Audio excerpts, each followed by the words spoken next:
15살 딸 민서의 비명이 낡은 서점을 울렸어요. 이 책방에서 당장 나가요. 엄마 자리 뺏으려는 여자잖아요. 당장 나가. 28살 유림 씨의 뺨으로 눈물이 흘렀죠. 1년 전 아내가 세상을 떠난 후 저는 40살에 망가진 남자였거든요. 민서야, 그만해. 나는 딸을 말렸지만 유림 씨의 떨리는 어깨를 감싸 안고 말았습니다. 그 순간 딸의 눈에 비친 제 모습은 그냥 남자였어요. 1년 전 늦여름 아내가 떠난 그곳에서 시작되었습니다. 이야기를 듣기 전에 구독과 좋아요 부탁드려요. 큰 힘이 됩니다. 제 이름은 이지훈, 40살이에요. 1985년생으로 작은 도시에서 자랐습니다. 문학을 사랑했고 대학에서 국문학을 전공했죠. 졸업 후 작은 출판사에 다녔어요. 28살 동료 편집자였던 아내 수연을 만났습니다. 지훈 씨, 이 문장 너무 좋지 않아요? 그녀는 책을 진심으로 사랑하는 사람이었어요. 우린 자연스럽게 사랑에 빠졌고 29살에 결혼했습니다. 지훈 씨, 나 꿈이 있어. 무슨 꿈? 나중에 우리 이름으로 된 작은 서점을 갖는 거야. 수연서가 정말 행복했죠. 신혼생활은 따뜻했어요. 1년 후 딸 민서가 태어났습니다. 여보, 우리 딸이야. 정말 예쁘다. 작은 손, 작은 발. 제 딸이었어요. 민서야, 아빠야. 아빠가 세상의 모든 좋은 이야기를 들려줄게. 완벽한 가족이라고 생각했습니다. 하지만 그건 영원하지 않았어요. 39살 모든 게 무너졌습니다. 아내에게 위암 말기 판정이 내려진 거예요. 여보, 미안해. 무슨 소리야, 괜찮을 거야. 나 민서 크는 거 다 보고 싶은데 믿을 수가 없더라고요. 1년간의 투병은 처절했습니다. 여보, 우리 서점 꼭 알아. 내가 지킬게. 수연아, 제발. 아내는 민서의 14살 생일이 지난 직후 제 손을 잡고 떠났습니다. 39살 중학생 딸과 둘이 남게 된 거죠. 아내가 떠난 후 막막했어요. 출판사를 그만두고 아내의 꿈이던 수연서가를 열었습니다. 하지만 서점을 운영할 줄도 몰랐고 마음도 없었어요. 모든 게 멈췄죠. 아내의 온기가 밴 책들은 유품이 되어 먼지가 쌓여갔습니다. 아빠, 엄마는 진짜 안 와? 응. 민서야, 엄마는 하늘나라에서 우리 지켜볼 거야. 거짓말. 민서는 그날 이후 말을 잃었어요. 일과 육아 아니, 그냥 버텼습니다. 새벽 5시에 일어났죠. 민서의 아침을 차렸어요. 말없이 밥을 먹는 딸을 학교에 보냈습니다. 낮에는 텅 빈 서점을 지켰어요. 책은 팔리지 않았죠. 아내의 책상에 앉아 그녀의 사진만 바라봤습니다. 저녁 6시 민서가 돌아왔어요. 민서야, 오늘 어땠어? 방으로 들어가는 딸의 뒷모습. 저녁은 늘 배달 음식이었습니다. 아빠, 오늘도 치킨이야? 미안. 아빠가 요리를 잘 못해서. 괜찮아. 나 치킨 좋아해. 민서가 웃었지만 그건 웃는 게 아니었어요. 제대로 된 밥 한 끼 못 해주는 아빠. 밤이면 민서가 잠든 후 서점 구석 아내의 책상에 앉아 혼자 술을 마셨습니다. 수연아, 나 어떡하면 좋지? 외로웠어요. 재혼은커녕 누굴 만날 생각조차 죄악 같았죠. 그렇게 1년을 버텼습니다. 40살 여름, 서점은 망해가고 있었어요. 도저히 혼자 감당이 안 돼 구인 공고를 냈습니다. 수연서가 주말 파트타이머 구함. 최저시급이었죠. 며칠 후 서점 문이 열리고 한 여자가 들어왔어요. 심장이 한번 내려앉았습니다. 아내와 닮아서가 아니었어요. 너무 달라서였죠. 키는 160 초반. 짧은 단발머리에 겁에 질린 듯한 눈. 저 아르바이트 공고 보고 왔는데요.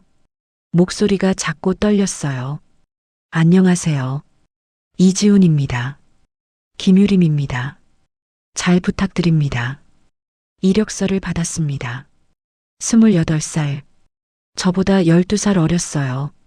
그런데 이력이 이상했죠. 서울의 명문대를 나왔고 대형 출판사에서 3년간 일했더라고요. 이런 경력으로 왜 여길? 그냥 책이 좋아서요. 거짓말이었어요. 뭔가에 쫓기는 사람 같았죠. 내일부터 나올 수 있어요? 네. 정말이요? 네. 감사합니다. 유림 씨가 고개를 숙였어요. 절박해 보였습니다. 그렇게 28살의 그녀가 아내의 성역이었던 수연서가로 들어왔습니다. 첫 한 달간 우리는 거의 대화하지 않았어요. 유림 씨는 말없이 청소하고 책을 정리했죠. 저는 그녀가 아내의 책상을 만지는 것조차 싫었습니다. 그건 그냥 두세요. 아, 죄송합니다. 민서의 적대감은 노골적이었습니다. 아빠, 저 여자는 누구야? 아르바이트생이야. 인사해. 민서는 유림 씨를 쳐다보지도 않고 방으로 들어갔어요. 유림 씨는 상처받은 표정이었지만 아무 말도 하지 않았죠. 그런데 서점에 미묘한 변화가 생겼습니다. 유림 씨는 제 눈치를 보며 조금씩 서점을 바꿨어요. 아동 코너에 그림책을 새로 배치하고 입구에 베스트셀러 대신 오늘의 시라며 작은 칠판을 걸었죠. 바람이 분다, 살아야겠다.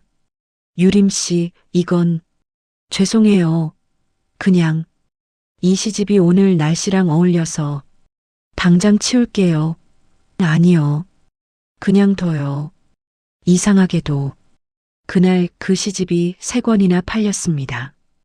1년 만에 처음 있는 일이었어요. 그날 밤 마감을 준비하는데 유림 씨가 망설이며 다가왔어요. 사장님, 저 오늘 혹시 갑을 좀 안 될까요? 죄송해요. 정말 죄송해요. 며칠 굶어서 딱 5만 원만. 그녀는 울고 있었어요. 저는 말없이 지갑에서 10만 원을 꺼내 건넸습니다. 그녀는 돈을 받자마자 밖으로 뛰어나갔고 잠시 후 검은 봉지를 들고 왔어요. 빵과 우유였습니다. 저 사장님도 드세요. 됐어요. 제발이요.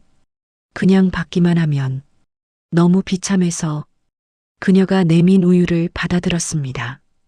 우리는 낡은 서점 계산대에 앉아 세상에서 가장 처량한 저녁을 먹었어요. 유림 씨, 네. 왜 이런 데서 이러고 있어요? 전 남편이요. 도박 빚을 저한테 떠넘기고 스토킹하고 있어요. 그래서 도망쳤어요. 여긴 아무도 못 찾을 것 같아서요. 죄송해요. 처음으로 그녀를 제대로 봤습니다. 12살 어린 여자가 아니라 저처럼 벼랑 끝에 서 있는 한 사람이 보였어요. 나는 아내가 죽었어요. 1년 됐는데 아직도 모르겠어요. 뭘 해야 할지. 그날 밤 우리는 서로의 가장 아픈 상처를 꺼내 보였습니다. 위로도 연민도 아니었어요. 그저 동지애 같은 거였죠. 그날 이후 우리는 조금 편해졌습니다. 유림 씨는 서점을 바꾸기 시작했어요. 사장님, 이 책들은 수연님이 좋아하셨던 책이죠? 따로 코너를 만들면 어떨까요? 서점 주인의 서재라고. 가슴이 철렁했습니다. 사장님 아내분을 손님들도 기억하게 하고 싶어서요. 싫으시면 아니요. 좋아요. 그렇게 해요. 유림 씨는 아내의 흔적을 지우는 게 아니라 더 빛나게 닦아주었습니다. 수연서가는 조금씩 활기를 찾았어요. 저는 밤에 마시는 술의 양이 줄었고 민서에게 해줄 요리를 배우기 시작했습니다. 유림 씨가 레시피를 적어주었어요. 이거 계란말이. 이렇게 하면 안 뭉쳐요.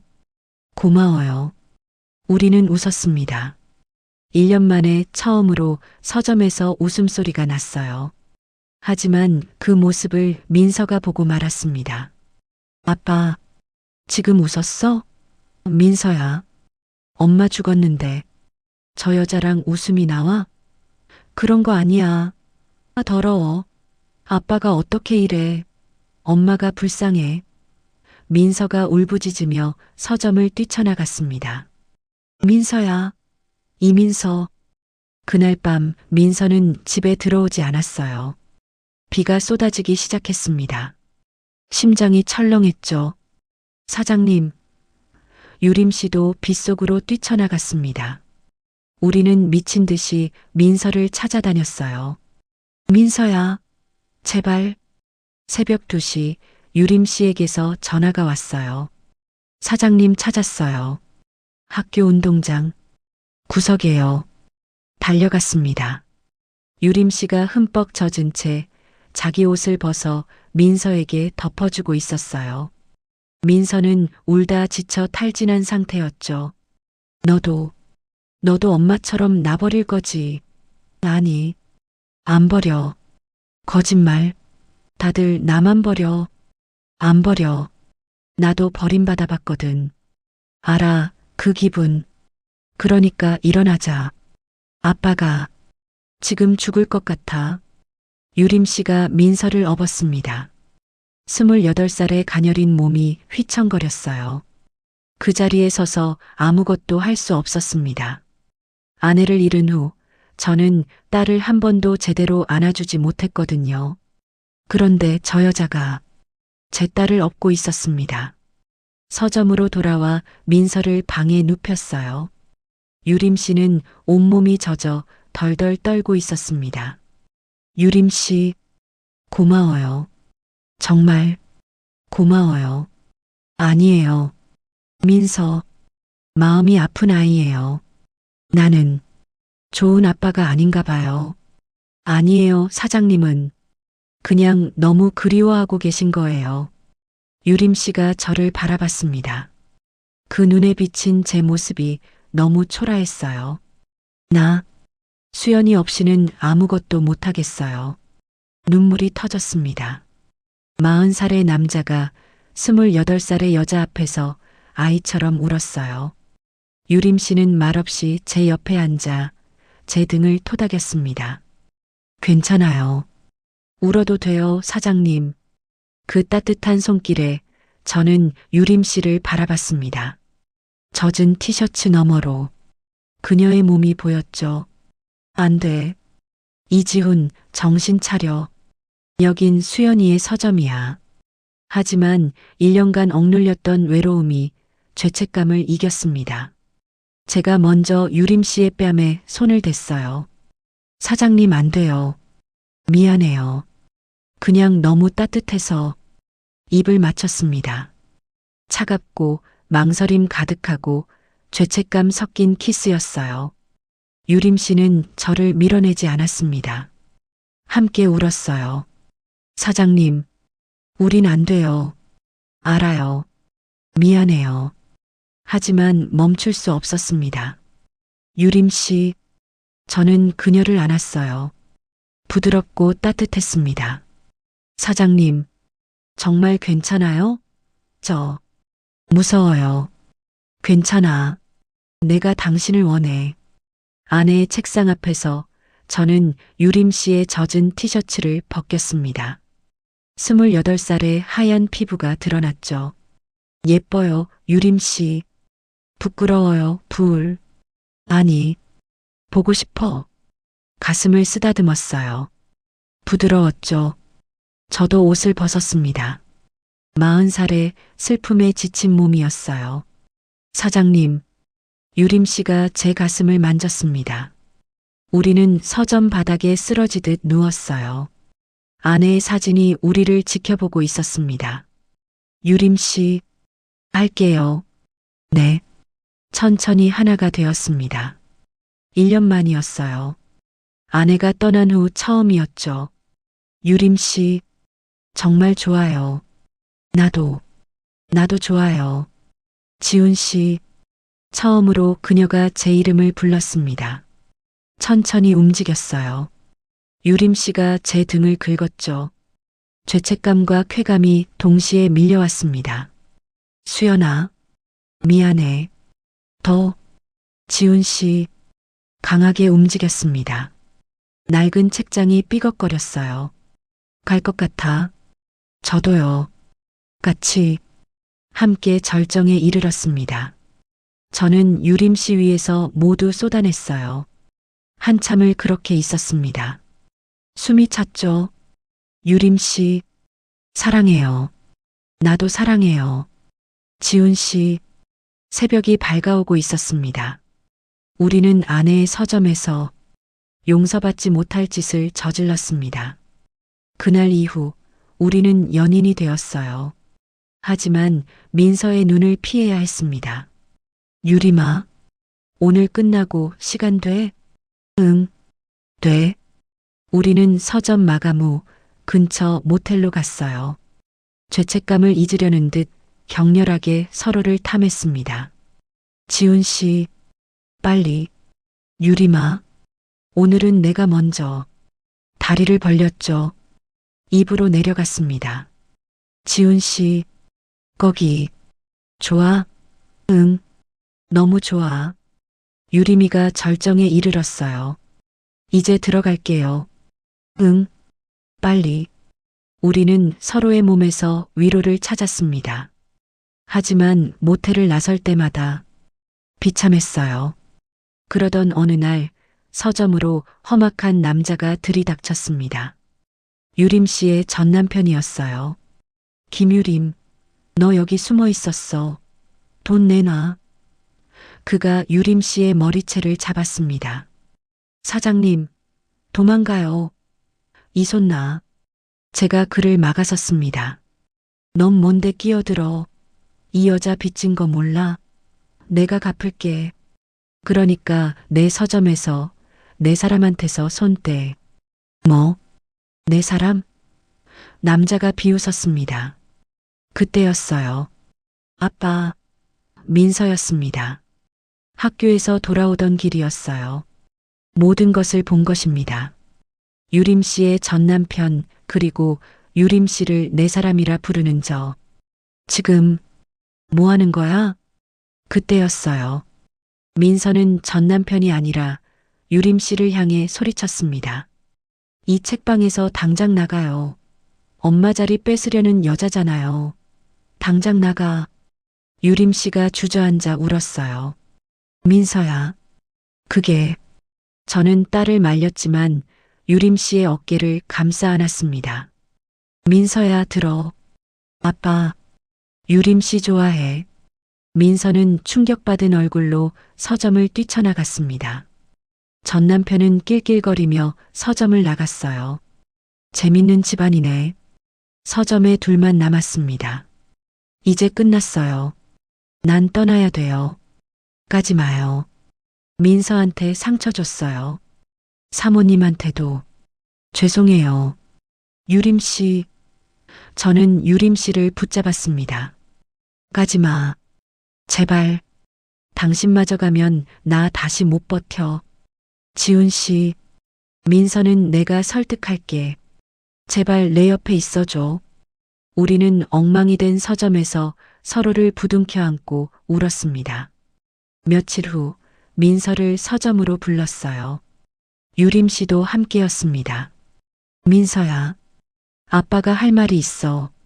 아빠, 유림 이모랑 같이 살고 싶어? 심장이 뛰었죠. 민서, 괜찮겠니? 민서가 고개를 들었어요. 눈물이 가득했죠. 엄마는 안 돼. 심장이 내려앉았습니다. 엄마는 하늘에 있잖아. 그냥 유림 이모하면 안 돼? 대신 나한테도 밥 해줘야 돼. 아빠 밥맛 없어. 민서가 울음을 터뜨렸습니다. 저도 울었습니다. 유림 씨도 울었어요. 응, 해줄게. 매일매일 맛있는 밥 해줄게. 그날 우리는 진짜 가족이 되었습니다. 저는 40살에 처음으로 아픔을 딛고 가족을 만들었어요. 지금 저는 41살입니다. 우리는 행복하게 살고 있어요. 유리미의 전 남편 문제는 법적으로 해결했습니다. 아침마다 함께 식사하고 저녁엔 함께 서점을 정리해요. 서점 이름은 바꾸지 않았습니다. 여전히 수연서가예요. 다만 아내의 서재 코너 옆에 유림의 추천 도서 코너가 새로 생겼습니다. 두 여자의 책이 나란히 꽂혀 있죠. 아빠, 나 오늘 시험 잘 봤어요. 진짜? 우리 딸 대단한데. 유림 이모가 가르쳐 줬어요. 아니야. 민서가 열심히 한 거지. 유림이가 민서를 안았습니다. 저는 그 모습을 보며 미소 지었죠. 유림아 고마워. 뭐가? 나한테 와줘서? 아니, 우리 민서한테, 그리고 나한테 가족이 되어줘서 나야말로 고마워요. 나한테 가족을 만들어줘서. 우리는 입맞춤을 나눴습니다. 아빠, 이모, 또 민서가 장난스럽게 말했어요. 우리는 웃었죠. 어젯밤 저는 일기를 썼습니다. 1년 전 나는 멈춰 있었다. 민서랑 둘이서 죽은 아내의 그림자 속에 살았다. 누굴 사랑하는 건 죄악 같았다. 하지만 유리미를 만났다. 28살. 나보다 12살 어린 여자. 하지만 나이는 중요하지 않았다. 우리는 서로의 상처를 알아보았고 민서도 유리미를 받아들였다. 지금 나는 행복하다. 유리미와 민서와 함께 완벽한 가족. 수연아, 하늘에서 보고 있지? 나 행복해. 고마워. 그리고 유리마, 민서야. 사랑해. 평생 행복하게 살자. 일기를 덮고 침대에 누웠어요. 옆에 유리미가 자고 있었죠. 유리마, 고마워. 속삭였습니다. 유리미가 잠결에 저를 안았어요. 나도 고마워요. 지훈 씨 사랑해. 나도 사랑해. 우리는 그렇게 아는 채 잠들었습니다. 40살에 28살 그녀를 사랑했고 우리는 가족이 되었습니다. 나의 차이도 과거의 아픔도 중요하지 않았어요. 중요한 건 사랑과 현재를 함께 살아갈 가족이었습니다. 40살에 28살 그녀를 사랑했고 이제는 가족이 된 이지훈의 이야기였습니다.